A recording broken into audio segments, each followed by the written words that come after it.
భారతదేశంలో అల్లకల్లోలాలు సృష్టించేటటువంటి ఉగ్రవాద సంస్థల నేతల్ని పాకిస్తాన్‌లో గుర్తు తెలియని వ్యక్తులు కాల్చి చంపుతున్నారు.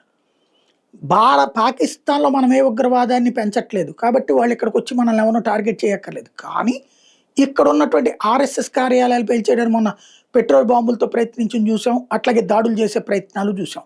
అంటే అక్కడ ఉన్మాద చర్యలు చేసేటటువంటి వాళ్ళని కాపాడుకొస్తారు. ఇక్కడ దేశభక్తిని ప్రేరేపిస్తే చెడగొడతారు. ఇది ఒక యాస్పెక్ట్.